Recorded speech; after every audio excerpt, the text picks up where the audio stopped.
안녕하세요. 매경 자이언트TV의 안국성 기자입니다. 자산시장 최악의 상반기를 맞이해서 연초부터 코카콜라랑 P&G, 또 허쉬 같은 필수 소비자 업종 투자를 강조해 주셨고, 또 S&P 지수가 3,666으로 연중 저점 찍었었죠. 그때 3,700 언저리에서 좀 사볼만 하다라고 말씀 주셨던 주인공을 모셔봤습니다. 발빠르게 미국 증시 소식을 전해주시는 유튜브 채널 이나무의 좋은 주식 연구소 연세대 국제대학원 이나무 교수님을 모시고 여름 이후 주식 투자 전략 한번 여쭤보도록 하겠습니다. 안녕하세요, 교수님. 네, 반갑습니다.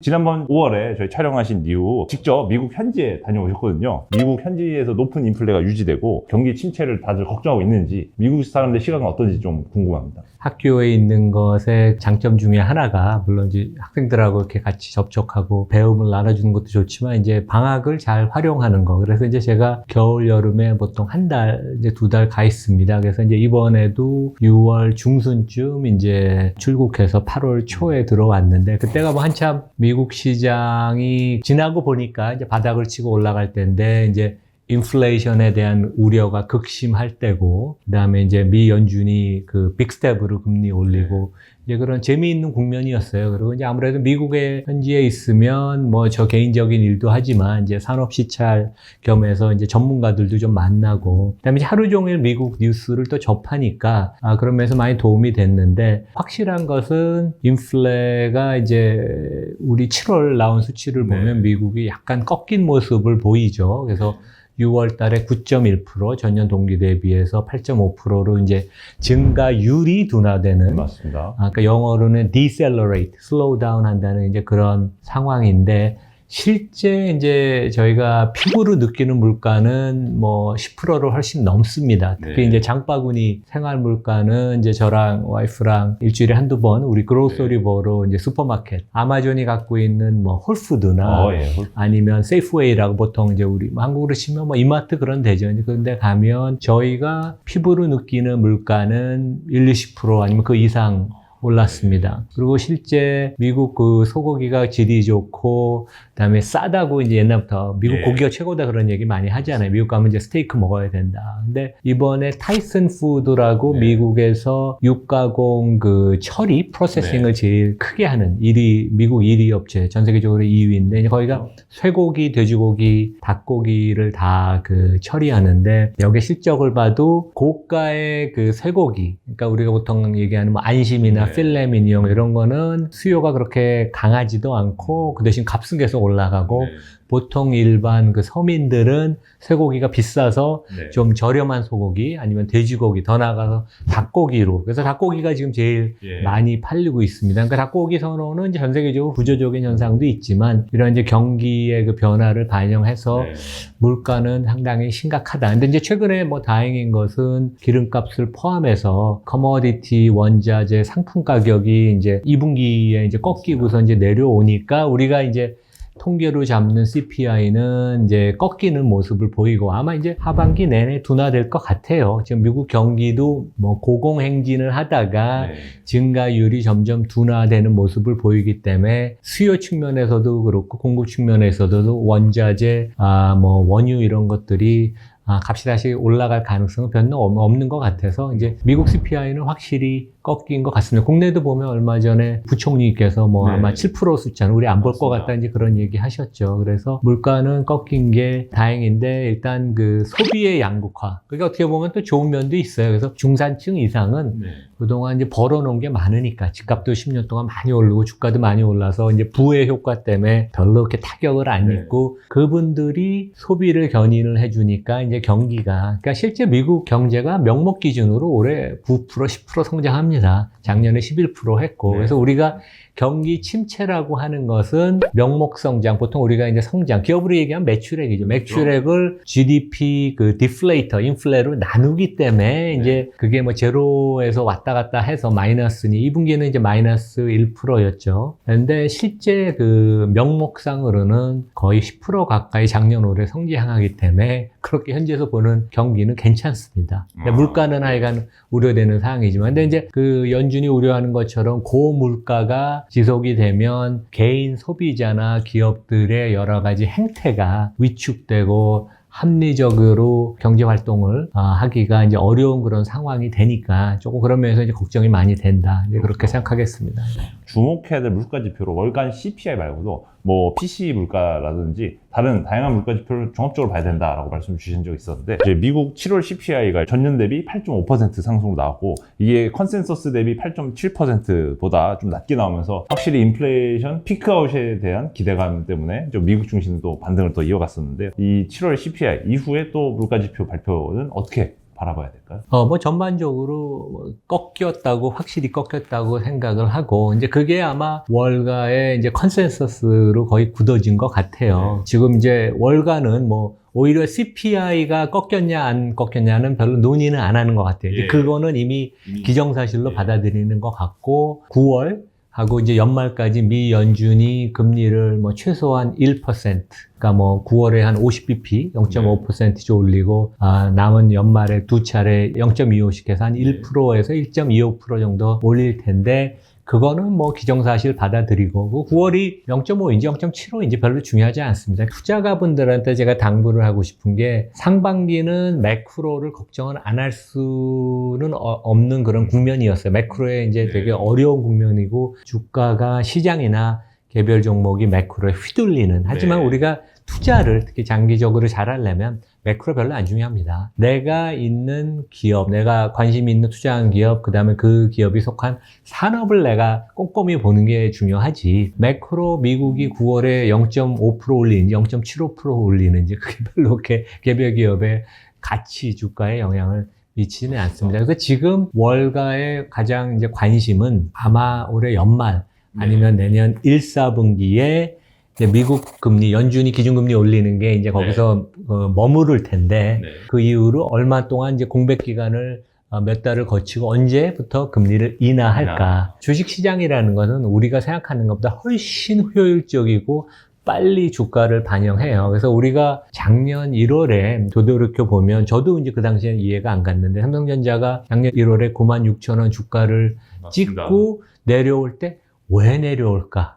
아무도 그거에 대해서 잘 이해를 못했고, 지나고 보면 최근 이제 반도체 가격이 꺾이는 게 그러니까 1년 이상 선 반영이 됐던 거죠, 되게. 지금 미국 주가가 6월 중순에 바닥을 찍고 올라가고, 그 다음에 한국 주가는 7월 달부터 바닥을 찍고 올라가는 게, 결국 미국이 내년 초 언제 금리를 인하하는 그런 그 사이클을 시작을 할 테니까, 그게 이제 이미 선반영 되는 거고, 아마 그렇게 된 거에 조금 더 주가의 탄력이 좋은 거는 미국이 경기 침체로 가지 않아도 된다. 그러니까 제가 이제 그 얘기를 계속 해왔습니다. 제 유튜브에서도. 왜냐하면 한국에서는 미국 가보지도 않고 미국도 잘 모르는 분들이 경기 침체라고 얘기하는데, 제가 미국에서 5월 달에도 가보고 2월, 5월, 이번에 6월, 7월 가보면 미국 경기가 상당히 좋거든요. 길도 거리에 많이 막히고 개인들 소비도 많이 하고, 그래서 경기 침체는 아니다. 그리고 경기 침체가 진짜 지표상이 있다 그래도 아주 마일드한, 별로 큰 의미가 없는, 그리고 이제 우리가 투자하는 좋은 대형주들은 가격 전가력이 있기 때문에, 우리가 2분기도 실적이 생각보다 좀 좋게 나왔잖아요. 그리고 프라이싱 파워가 있기 때문에 원가를 고객한테 대부분 전가시켜서, 실제 이제 인플레이션 상황에서 주식 투자가 괜찮은 대안입니다. 우리 상반기에 20% 미국 주가 S&P 기준으로 빠지고, 국내 주가도 뭐 작년 여름부터 조정을 받아서 너무 투자가들이 어려운 상황이라고 생각하지만, 길게 보면 인플레가 어느 정도 앞으로도 꽤 유지가 될 텐데, 그런 상황에서는 주식 투자가 괜찮은 대안이다. 우리가 그렇게 생각할 수 있습니다. 그러면 이제 많은 투자자분들의 주요 관심사 중에 하나가 6월 달이 진짜 바닥인 건지, 아니면 좀 더 싸게 담을 기회가 있는지, 이걸 궁금해 하실 것 같은데, 최근 또 방송에서 교수님께서 진짜 올해 연중 저점은 지나갔다 또 말씀 주셨는데, 근거를 한번 말씀 주세요. 저도 잘 모릅니다.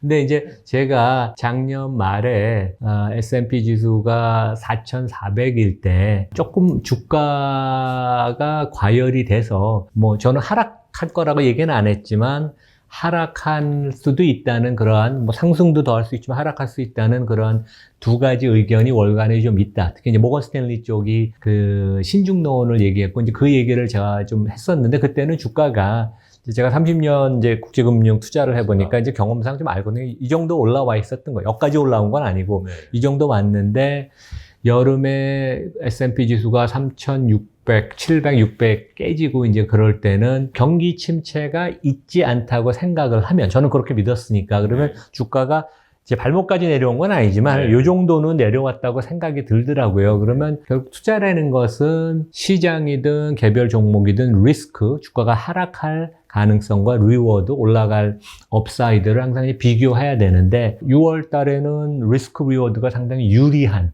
그러니까 주가가 올라가면 한 20, 30% 올라가고 하락을 하면 한 5에서 10%, 그러면 상당히 주식을 살 수 있는 매력적인 구간이죠. 그래서 이제 그런 얘기를 드렸고 그것이 아마 이제 하반기엔 바닥을 찍을 것인데 실제 뭐 6월 미국 주가를 보면 우리가 6월 중순이 바닥이었는지 앞으로 다시 3,600을 찍을지 저는 잘 모르겠어요. 그건 뭐 그거 알 수 있는 사람은 없죠. 근데 길게 보면 바닥을 찍었거나 아니면 바닥을 다시 찍어도 큰 의미는 없으니까 이런 경우에는 매달 조금씩 이제 현금이 있는 분들은 좀 나눠서 앞으로 뭐 6개월이면 6개월 나눠서 사면 평균 단가가 좀 낮아지니까. 그리고 내가 들고 있는 포트폴리오가 포트가 괜찮으면 뭐 아무것도 할 필요는 없고 그 대신 퀄리티가 떨어지는 주식이면 최근에 주가 반등 많이 했을 거예요. 뭐 그런 것들을 좀 덜어내고 좋은 종목으로 교체할 수 있는 이제 그런 기회다. 이제 그렇게 말씀을 드리겠습니다. 여기서도 교수님 한번 이제 투자 참고 지표를 한번 여쭤보고 싶은데요. 매크로로 인해서 다 같이 빠졌던 올해 상반기 같은 장이 지나고 이후 반등 국면에서 반등을 크게 먹으려면은 어떤 기준을 적용해서 퀄리티 주식을 엄선해야 돼요? 급반등이 있다고 너무 그걸 따라간다는 의미보다는 3년, 5년, 이제 10년 투자를 항상 하죠. 왜냐하면 투자라는 게 이제 그 기업의 주인이 되는 과정이니까. 그래서 성장성이 있는 뭐 빅테크, 테슬라 뭐 이런 것들 저는 기본적으로 꼭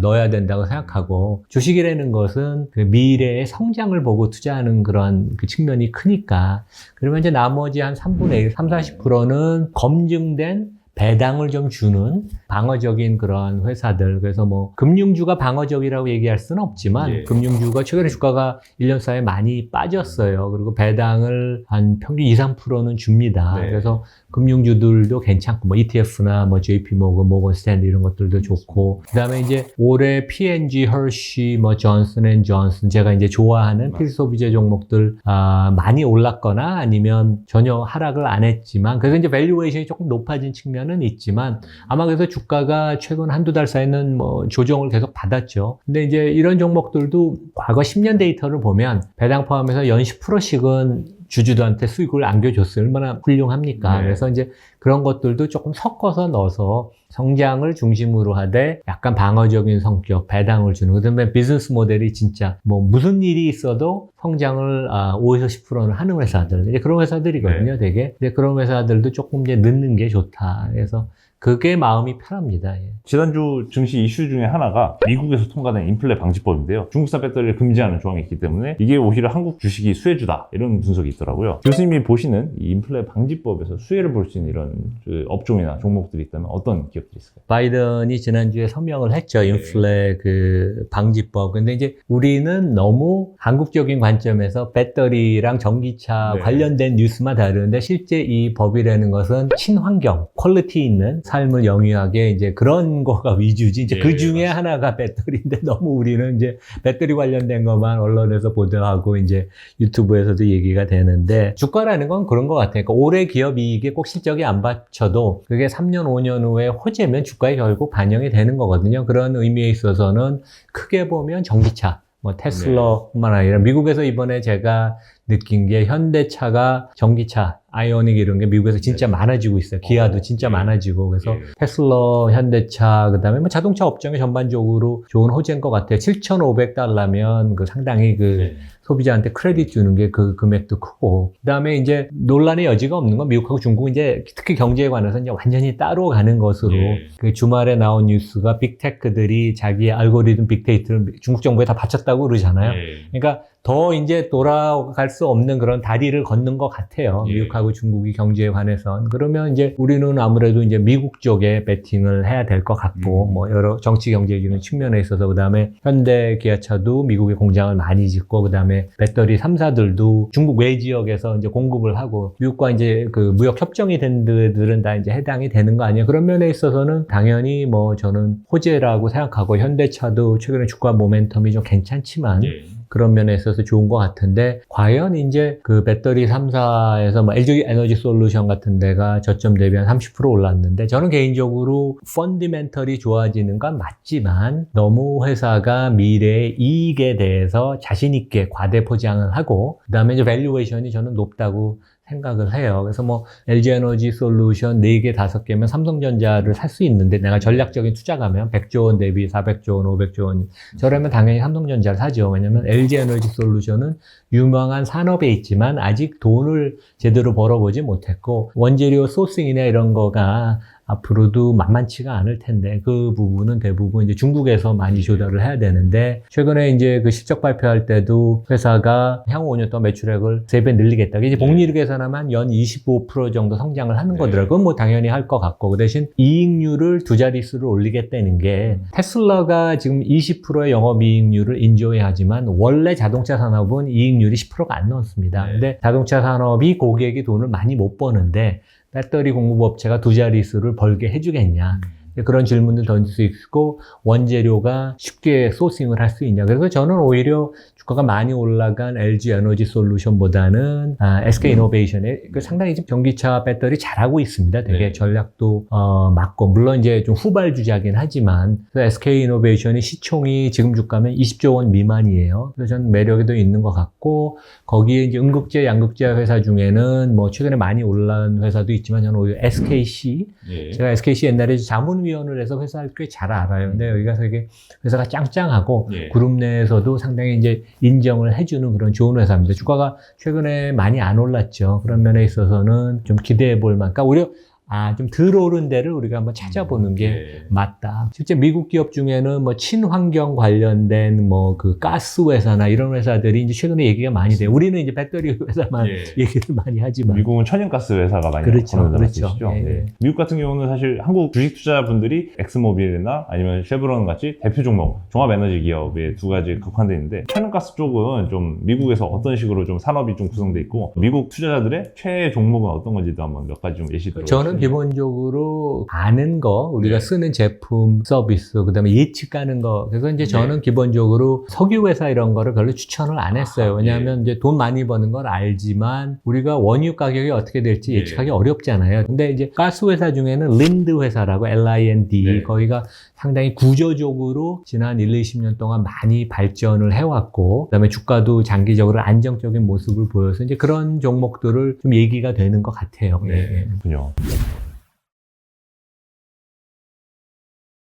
또 테슬라 좀 말씀을 해주셨는데 테슬라 주총 최근에도 이슈였지 않습니까? 일론 머스크가 또 직접 나와서 질의응답도 이제 진행했는데 정말 일론 머스크가 주총 때 예언한 대로 테슬라 주가가 10년 뒤 시총 기준으로 이제 시총 1위가 된다면 주가가 $7,000가 된다는 이제 결론을 이제 제시해 주셨는데 저도 방송 보면서 너무 궁금했는데 이렇게 10년 뒤에 테슬라 주가가 $7,000를 갈 수 있다면 그때의 계산은 어떤 식으로 해야 나올 수 있는 겁니까? 그러니까 일론 머스크를 이렇게 유심히 관찰을 해보면요.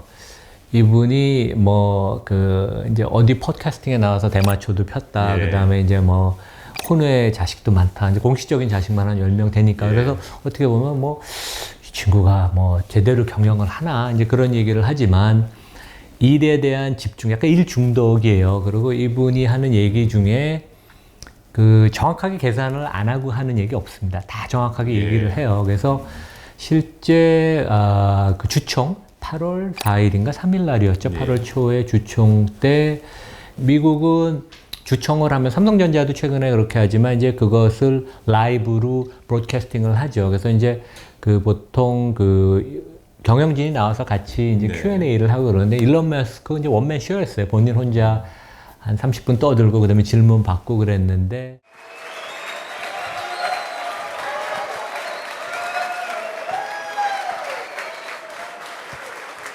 Well, it's great to see everyone here. Welcome.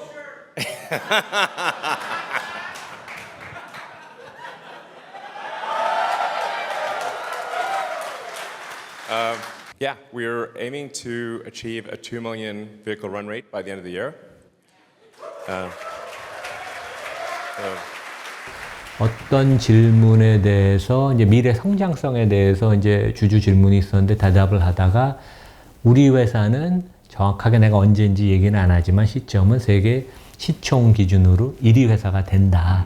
근데 그것이 이분이 뭐 2천만 대 생산 캐파가 간다. 앞으로 몇 년 동안 매년 50%씩 우리 그 볼륨을 증가시킨다. 그런 게 다 계산이 된 것을 얘기를 하는 거지.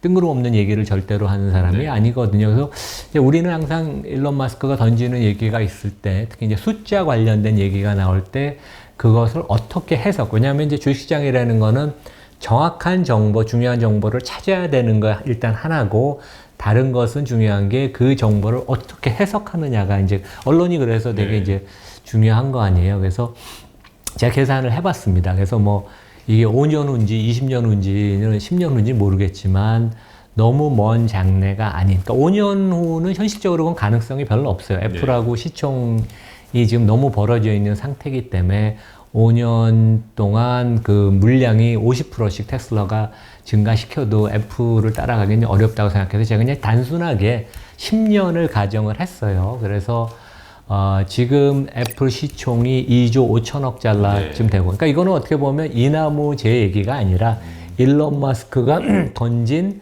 어떤 가설을 제가 이제 그 뒤에서 한번 계산을, 백단에서 한번 계산을 한 거니까 제 얘기가 아니고 이제 그 일론 머스크의 머리에 들어가서 이 사람의 논리를 보자는 거고. 그래서 10년 후에 애플이 지금 시총이 2조 5천억 달러니까 뭐 미국 시장이 뭐 5년, 그러니까 10년, 30년, 50년, 100년을 보면 한 10%씩 계속 성장을 했잖아요, 되게.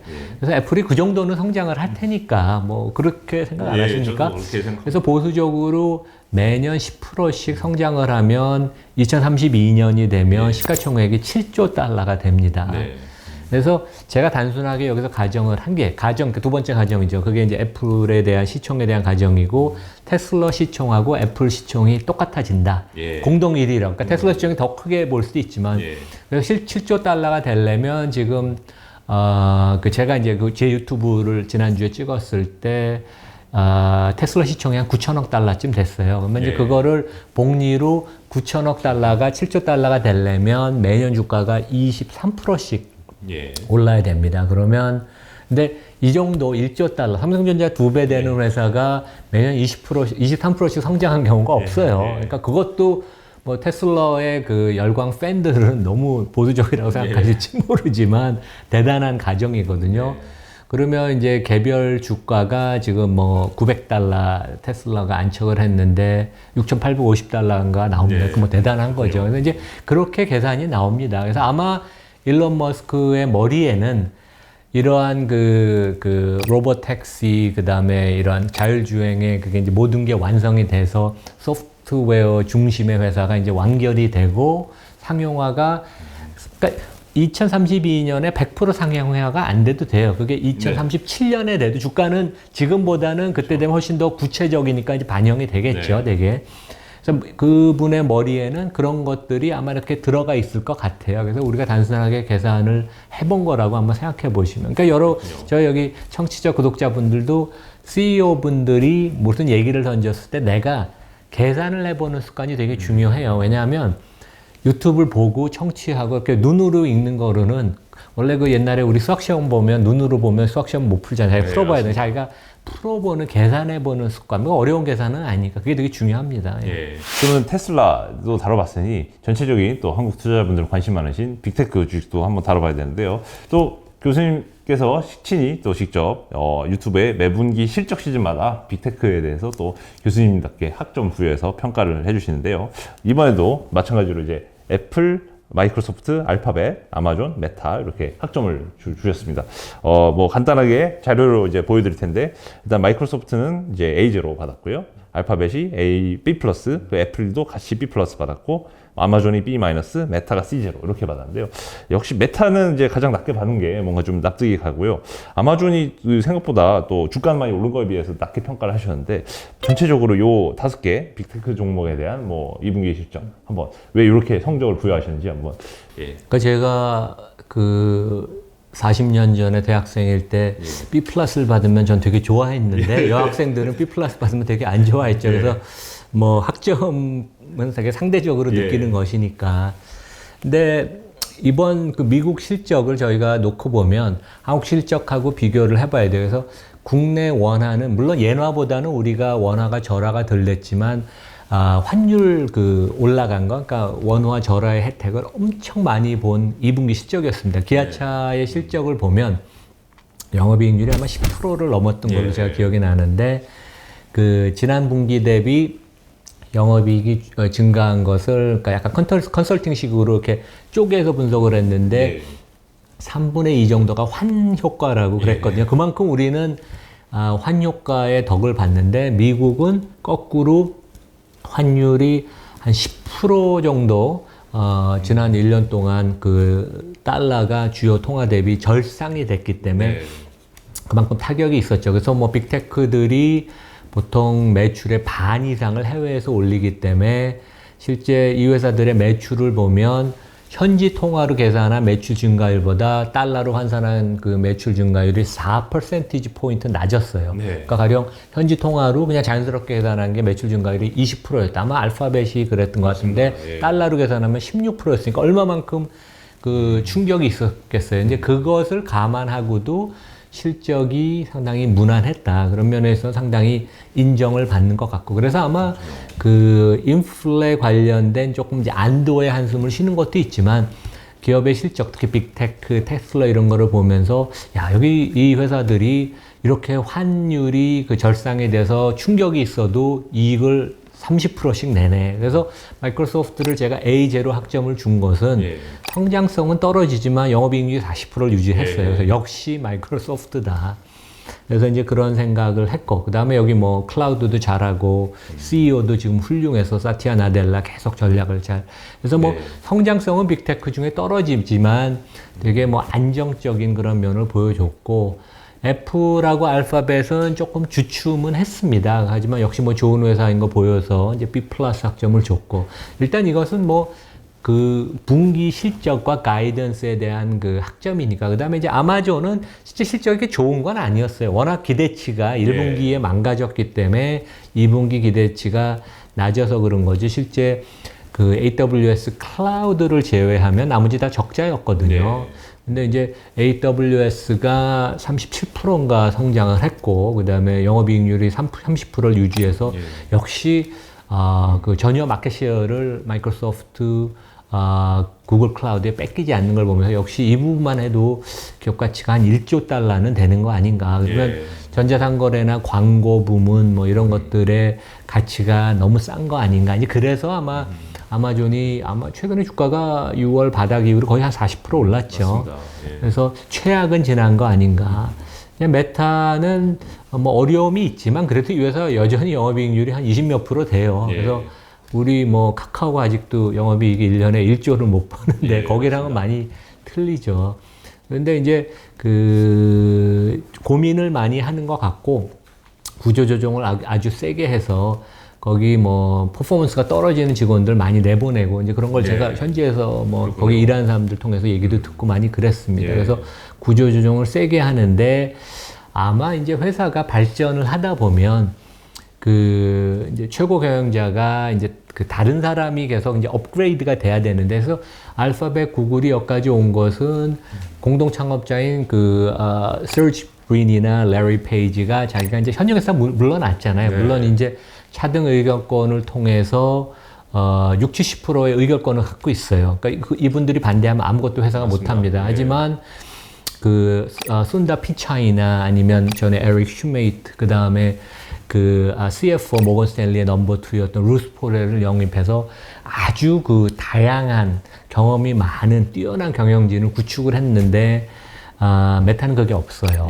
지금도 저커버그의 원맨 쇼여서 그게 가장 큰 리스크인 것 같아요. 근데 이분이 이제 아직 40도 안 됐기 때문에 당장 물러날 가능성은 없고 그래서 그런 면에 있어서는 경영에 공백이 있고 이게 영어로는 그 딥한 벤치를 구축한다 그러거든요. 그래서 이제 농구나 그 미식축구 할 때 이제 그 필드에 나간 사람들이 힘들면 벤치가 이제 튼튼하면 교체 멤버가 들어가서 잘 하잖아요. 그런 면에 있어서는 메타가 경영진이 두텁지가 않아서 벤치가 딥하지가 않아서 그런 면에서 페널티를 많이 받는 것 같고 그게 어떻게 보면 맞는 것 같아요. 여기서 어떤 식으로 뭔가 이제 몇 년 사이에, 1, 2년 사이에 뭔가 검증을 하고 보이고 우리가 경영진이 이걸 돌파할 능력이 있다는 걸 보여줘야 될 것 같습니다. 그렇군요.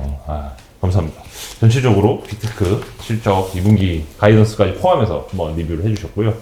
사실 많은 투자자분들이 이제 교수님도 포트 공개 일부 하신 종목에도 있으면 이제 고점 대비 30% 전으로 조정받은 다음에 다시 반등에 성공한 이런 우량주 말고도 로빈후드 같이 좀 고점 대비 좀 대폭 조정받은 다음에 아직 크게 반등하지 못한 그런 주식도 있는데요. 예를 들면 줌 비디오라든지 이런 종목들이 많아서 이런 다음 반등 국면에서 이런 비우량주라고 해야 되나? 블루칩이 아닌 이런 종목들을 들고 계신 분들은 좀 어떻게 하라고 좀 조언을 해주고 계십니까? 그러니까 뭐 펀더멘털이 좀 떨어지는 데들은 제 생각에는 좀 그 업종 내, 그 업종이 매력적인 업종이면 좀 더 펀더멘털이 우수하고 리스크가 적은 것으로 갈아타는 게 낫지 않은가. 가령 이제 전기차 업종을 놓고 보면 우리가 크게 이제 서학개미 보유 톱 50에 테슬라가 있고 리비안이 있고 루시드가 있잖아요. 그래서 제가 점점 더 확신을 갖는 것은 리비안이 루시드보다 훨씬 위다.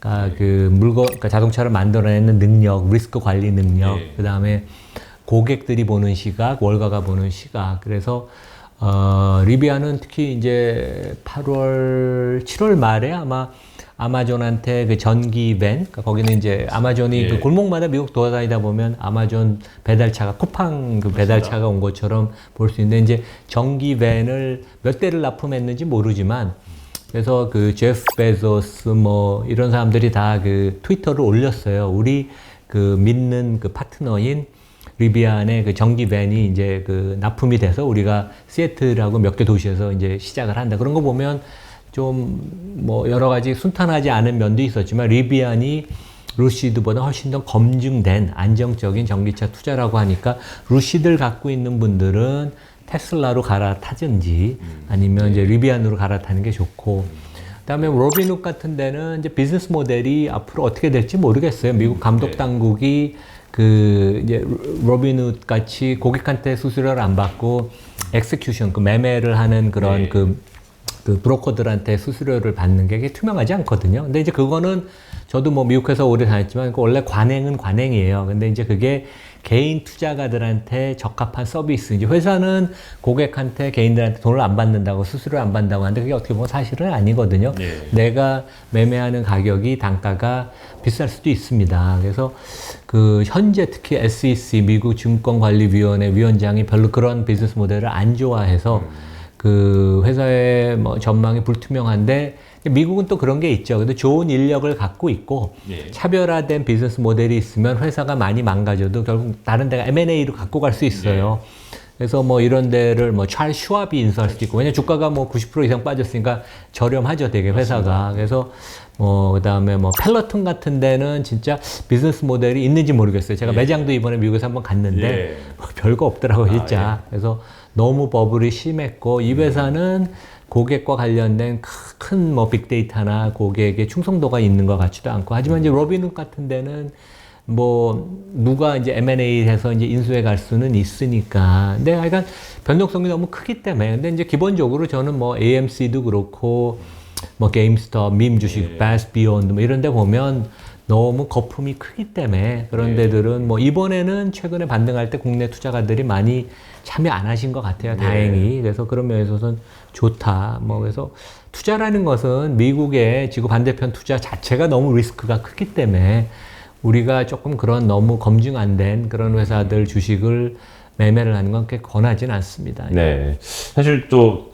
이런 위험한 검증되지 않은 주식을 사지 말라고 하시니까 또 여전히 이 서학개미 투자자분들의 순매수 1위를 제가 8월 초 기준으로 이제 8월 2일부터 8월 8일까지 예탁원 통계 기준으로 집계를 해보니까 나스닥 마이너스 3배 이제 인버스죠. SQQQ ETF가 제일 많이 사셨고 또 2분기 실적 부진으로 급락했던 인텔이 2위였고 나스닥 3배 레버리진 TQQQ가 3위 그리고 원숭이 두창 테마주인 C가 SIGA 티커가 4위에 있었는데 여전히 좀 위험하게 베팅하시는 분들도 있어가지고 또 인텔은 또 싼 거를 또 더 싸져서 사신 것 같고 이런 투자 행태에 대한 좀 평가를 한번 부탁드립니다. 그러니까 제가 6월 달에 이제 아마 하반기가 미국 주가도 그렇고 한국 주가도 이제 바닥일 가능성이 높다고 얘기했을 때 이제 추천한 종목들이 그 경기가 이제 지금은 경기 침체 얘기가 아직도 되지만 결국 주가가 회복하는 것은 그것을 넘어서 내년 언제 아니면 2024년에 미국 경기가 이제 다시 바닥을 치고 회복한다는 가정에 깔려 있는 거 아니에요? 그러면 항상 예외 없이 그 변곡점을 지날 때, 그러니까 이제 그 미국 경기가 정점을 치고 꺾일 때 아니면 바닥에서 바닥을 치고 올라갈 때 자동차 수요는 그것보다 선행을 했습니다. 그거는 우리가 상식적으로 이해하기는 어렵지만 그거는 그냥 데이터가 그래요. 그러니까 사람들이 소비 그 패턴이 자동차를 경기가 꼭지를 치거나 바닥을 치기 전에 그 수요를 꺾거나 아니면 수요를 일으키는 그런 패턴이거든요. 그래서 이제 그 당시에 아마 GM 포드가 매력적일 수 있다 이제 그런 얘기를 들었는데 주가 최근에 좀 많이 올랐죠. 그래서 뭐 빅테크, 테슬라, 뭐 엔비디아, 그다음에 이제 한국 종목 중에 이제 미국에 상장돼 있는 그런 그 쿠팡, 쿠팡이 그 한국 리테일을 다 점령할 것 같아요. 전문가들 점점 얘기 들어보면 그런 것 같아요. 그래서 뭐 시가총액 40조 원이니까 네이버, 카카오랑 비슷한데 카카오보다 훨씬 비즈니스 모델이 좋죠. 이제 그런 얘기를 했는데 지금 이제 제가 아마 전에도 말씀드린 것 같은데 우리가 투자를 하는 주식은 그 주식을 발행한 그 기업이 성장을 이제 우리가 기대하고 주식을 사는 건데 그 기업들은 특히 이제 미국 주식 중에 이제 IT 기업들, 우리 투자가들은 이제 IT 기업들 되게 좋아하시잖아요. 그래서 이제 인텔도 많이 사시고 그런 건데 이 기업들은 리스크를 많이 지고 비즈니스를 하는 거예요. 근데 거기다가 내가 그냥 주식, 원주를 그냥 사는 것도 리스크가 있는데 왜냐면 그 기업이라는 게 여러 가지 영업 레버리지도 하고 돈을 빌려서 할 수도 있고 그 다음에 뭐 여러 가지 공격적으로 비즈니스를 해서 성장을 일으키는 건데 거기다가 내가 추가로 나의 투자를 레버리지 하는 것은 금물입니다. 그것은 그래서 제가 이제 2배수, 3배수 레버리지는 절대로 하시면 안 된다 그러고 거꾸로 인버스 레버리지는 왜 안 되냐면 주식이라는 건 길게 보면 그 주가는 좋은 기업은 오릅니다. 시장도 그렇고 주가도 오르기 때문에 기업이익이 증가하니까 그만큼 오르잖아요. 거기서 내가 인버스를 숏을 쳐서 번다는 것은 아주 기술적으로 뛰어난 거고 그것은 쉽지가 근본적으로 아니에요. 왜냐면 오르는데 나 혼자 빠진 걸 기대해서 돈을 버니까. 그래서 돈을 혹시 버셨다면 아주 진짜 0.001%에 들어간 매매 기술이 뛰어난 분이거나 운이 좋은 거지. 세계에서 날고 긴다는 헤지펀드들도 그렇게 그 인버스 레버리지를 시장 전체로 쇼트하는 경우는 거의 없습니다. 개별 종목이 과도하게 고평가가 됐을 때 지금도 보면 이제 루시드 리비아는 공매도 비율이 유통 주식의 한 20%, 20%쯤 돼요. 그래서 이제 그렇게 개별 종목에 대해서 비즈니스 모델에 결함이 있거나 아니면 고평가돼서 주가가 빠질 거 기대해서 개별 종목을 이렇게 공매도를 하는 경우도 있지만 시장이나 업종 전체에 대해서 뭐 3배 특히 인버스 레버리지를 해서 반대 매매를 한다는 것은 상당히 너무 리스크가 내가 벌 수 있는 돈 리워드 대비 리스크가 너무 커서 승산이 이렇게 많지는 않습니다. 코스피 얘기도 한번 잠깐 해보도록 하겠습니다. 코스피 매력적인 단계가 올해 상반기 중에 있었고 삼성전자는 내년 상반기 수익성 저점이 확인이 된다면 좀 반등을 할 수 있을 거다 이제 기대할 수 있다라고 말씀 주셨는데 최근 엔비디아랑 마이크론이 뭐 실적 쇼크가 있었고 디램 계속 장사 안 된다 가격을 내려간다 이런 얘기가 안 좋게 나오는데 이런 리스크에 대처하는 방법 뭐 어떤 방법이 좀 있을까요? 삼성전자가 참 계륵 같죠. 그 뭐 자타 공인하는 한국 최고 의 기업이고 여전히 뭐 영업이익률이 최근 분기만 해도 뭐 20% 육박하고 올해도 뭐 40-50조 원의 이익을 낼 테니까 대단한 회사인데 이제 주가가 이제 너무 무겁고 이제 그런 면이 안타까운데 이제 그런 것 같아요. 결국 그 두 가지 측면이 있는데 삼성전자 주가는 분기 영업이익률을 항상 선행을 했습니다. 그래서 이제 과거 사이클에 2017년에 고점을 찍고 내려올 때 아니면 2020년 이럴 때는 6개월에서 분기 영업이익률의 정점 내지 저점을 6에서 12개월 선행했는데 이번에 이제 주가 피크 작년에 이제 핀 거 네. 보면 거의 뭐 1년을 선행을 했잖아요. 예. 근데 지금 이제 다행인 것은 마이크론도 분기 실적이 되게 안 좋게 나왔고 가이던스를 안 좋게 줬지만 삼성, SK 하이닉스, 마이크론 거의 뭐 D램 메모리 시장의 뭐 한 7~80% 이상을 차지하는 빅3 플레이어들이 그 설비 투자를 지금 다 조절하고 있잖아요. 네.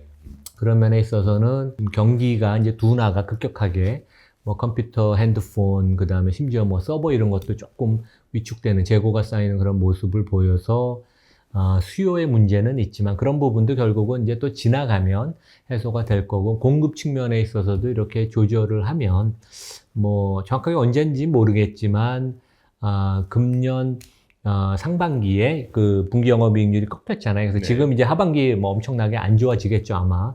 그래서 바닥이 과거보다는 길지가 않더라고요. 최근에 보면. 왜냐면 네. 업체들이 공급업체들이 항상 예. 이렇게 그 자율적으로 그 캐파 설비 투자를 그 감축을 하니까 그러면 내년 상반기나 뭐 내년 중순쯤 영업이익률이 분기 영업이익률이 바닥을 치지 않을까. 네. 그러면 주가는 그것을 아마 6에서 12개월은 선행을 할 겁니다. 네. 그러면 주가가 이미 6만 원 미치면 바닥을 쳤을지도 몰라요. 그거는 뭐 제가 알 수도 없고 저는 또 반도체 전문가는 아니지만 예. 이제 그런 점을 우리가 유의 있게 봐야 될 것 같고 삼성전자를 들고 있는 분들은 지금 뭐 일찍 사신 분들은 이익이 좀 낮겠지만 뭐 물려 있는 분들도 있지만 지금 D램 가격이 하락을 하고 재고가 쌓인다는 나쁜 뉴스가 나와도 안타깝지만 여기서는 좀 기다려야 되는 국면이고 이것이 계속 1, 2년 그렇게 가지는 않습니다. 결국 그 경기 민감 시클리컬한 산업은 부침이 있기 때문에 이제 어려움이 또 지나서 어느 일정 시점이 되면 주가가 올라갈 수 있거든요. 그래서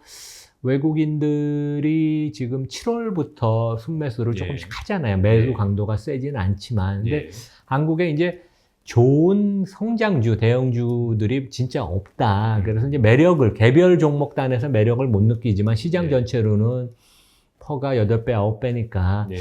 야, 이게 뭐 이 정도면 리스크 거의 없는 거 아닌가. 예. 그래서 어느 시점에 조금 순매수 강도가 커질 것 같아요. 네. 그러면 결국 또 삼성전자를 중심으로 살 테니까 그런 면에서는 갭업을 할 가능성도 하반기에 좀 있다고 보입니다. 예, 예. 연초부터 얘기 나왔던 게 어쨌든 외국인이 코스피 한국 주식을 워낙 또 순매도를 많이 한 것도 사실이지 않습니까? 그래서 주가가 계속 못 오르는 이유가 결국 외국인들이 의미 있게 좀 순매수로 전환을 해줘야 된다 이런 지적도 많이 나왔었던 부분인데 그러면 외국인들이 한국 시장을 왜 이렇게 순매도를 많이 하고 있는지 그리고 외국인들은 어떤 점에서 한국 주식의 매력을 느껴서 투자하게 되는지 뭐 외국 기관의 한번 입장에서 한번 설명 부탁드려도 될까요? 그러니까 외국인들이 한 12, 3조 원인가 이제 네. 국내 주식을 2022년에 팔았죠. 그래서 이제 우리는 외국인들이 작년도 팔고 재작년에도 예. 팔고 그래서 야, 왜 한국만 파는가 이제 그렇게 볼 수도 있는데 그러니까 아시아 이머징 마켓 전체를 판 것으로 보고 굳이 한국을 판 거라고 우리가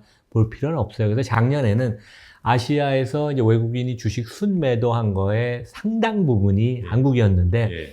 올해는 한 60조 원을 팔았나 그래요. 그래서 오히려 대만하고 인도를 훨씬 많이 팔았습니다. 예. 인도는 주가가 좀 좋았으니까. 그리고 대만은 이제 뭐 미중 관계 좀 악화되고 그러면서 이제 리스크 관리 차원에서 대만을 좀 판 것도 있는 것 같아요. 그리고 TSMC 주가가 삼성전자보다 훨씬 좋았기 때문에 아웃퍼폼했기 때문에 판 것도 있고 그래서 한국의 매도 강대는 오히려 약해진 것이고 그것이 7월 들어서는 이제 순매수도 좀 전환이 돼서 저는 기본적으로 한국을 뭐 매력적으로 보지는 않지만 한국을 이렇게 너무 나쁘게 보지도 않고 이미 언더웨이트를 너무 많이 한국에 대해서 했기 때문에 더 팔 물량이 이렇게 많지는 않습니다. 왜냐하면 상대적으로 아시아나 이머징 마켓을 벤치마크하는 주식이 한국을 뭐 제로로 갈 가능성은 없으니까요. 이미 많이 줄여놔서 팔 물량을 다 팔아서 그래서 여기서부터는 미국이 금융시장이 어떻게 되느냐 그다음에 이머징 마켓에 대한 리스크가 어떻게 되느냐 이런 거에 따라서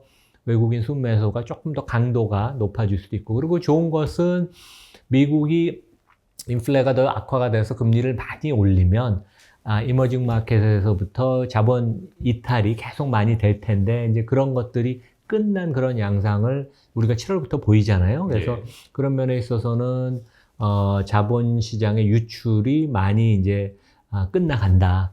그리고 이것이 순매수로 돌아서고 강도가 어느 순간에 세지고 그때가 되면 삼성전자가 뭐 투자가 입장에서는 세계 최고의 메모리 회사고 주가가 저평가돼 있으니까 사는데 큰 이론을 달지 않을 겁니다. 그래서 뭐 배터리 업체들에 대해서 그다음에 소재 업체들에 대해서 뭐 좋은 의견 갖고 있는 데들도 많은데 이제 네이버, 카카오를 그동안 좋게 봤는데 이 회사들이 진짜 성장의 모멘텀이 떨어지고 그런 돌파구가 없는 건 아닌가. 특히 네. 이제 카카오는 거버넌스 문제가 좀 심각했고 뭐 네. 그것이 개선된 건 전혀 없으니까 그런 면에 있어서는 외국인이 순매수가 좀 강도가 세지면 여전히 반도체 중심이 매력이 더 세질 거예요. 예. 그리고 배터리 뭐 될 거고 그다음에 카카오, 네이버는 반등에 그런 면에서 한계가 좀 있을 것 그렇군요. 같다고 생각이 됩니다. 예. 외국인들의 순매도 얘기가 나올 때마다 항상 이래서 한국이 MSCI 기준 선진지수에 편입이 된다 이런 얘기가 계속 나오지 않습니까? 5년마다 정권이 바뀌는 대한민국 특성상 가능한 건지 5년 안에 해결이 될 수 있는 문제인지 말씀 부탁드려도 될까요? 그러니까 뭐 지난 정권에서도 갑자기 정권 말기에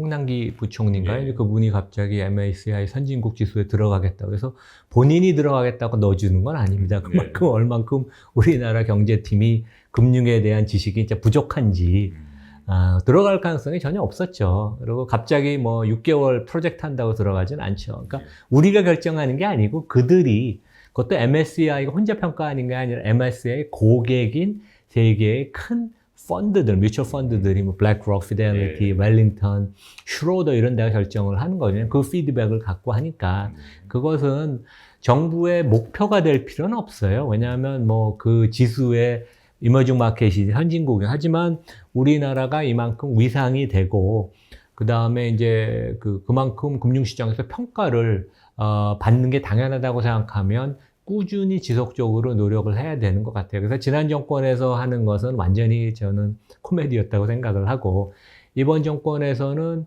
또 그 국내에서 이제 일부 개인 투자가들의 그 압력으로 공매도 관련돼서 이제 뭐 좀 더 그 기획 조사 아니면 모니터링을 강화하겠다. 근데 이제 공매도라는 것은 기본적으로 리스크를 관리한 수단이고 전 세계에서 한국하고 인도네시아 빼놓고 이걸 지금 규제하는 데가 없습니다. 네. 그리고 공매도를 친 종목이 그 주가가 그 인위적으로 하락을 장기간 했다는 증거는 학문적으로도 아니면 실증적으로도 없어요.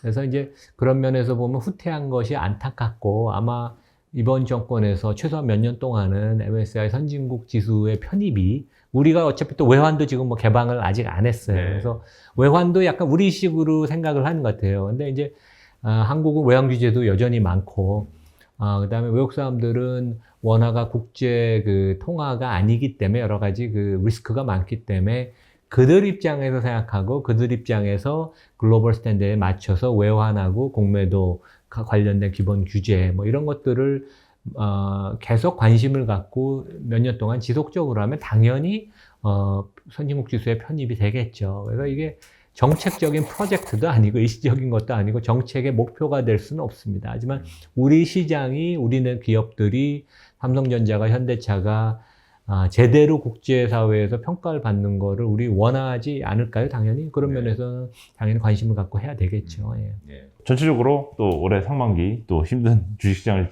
겪으셨을 저희 구독자분들한테도 한번 마지막으로 한 말씀 부탁드리겠습니다. 오늘 뭐 초대해 주셔서 감사하고요. 그래서 이제 투자라는 것은 뭐 금년 그 상반기가 이제 국내 주식 많이 들고 있는 분들도 힘들었겠지만 이제 작년 아니면 재작년에 미국 시장에 처음 참여한 분들은 깜짝 놀라셨을 거예요. 왜냐하면 테슬라 같은 종목도 50% 하락하고 아마존도 40~50% 하락하고 그 다음에 뭐 아까 말씀드린 리비언 루시드 같은 건 70~80% 이상씩 하락을 했으니까 그게 그만큼 증시라는 건 리스크가 있기 때문에 하지만 그 리스크라는 것은 우리가 길게 생각하고 좋은 기업을 펀디멘탈하게 우리가 공부하고 투자를 하면 그 리스크는 점차 줄어들고 내가 이렇게 고민을 매일 해야 되는 게 아니거든요. 그런 면에 있어서는 우리가 좀 좋은 기업을 중심으로 뭐 매경같이 이제 좋은 언론에 좋은 정보를 분석을 하고 그거를 해석을 잘 하고 그렇게 해서 우리가 이제 기업의 주인이 되는 과정이니까 그렇게 투자에 임하면 될 것이라고 생각을 합니다. 네, 감사합니다. 지금까지 이남무 교수님 모시고 미국 주식과 한국 주식 분석 말씀 들어보았고요. 더 자세한 정보가 궁금하신 분들은 저희 채널을 구독하신 다음에 이나무의 좋은 주식 연구소도 한번 구독해 보시길 바라겠습니다. 이상 자이언트TV의 안갑성 기자였습니다. 감사합니다. 감사합니다.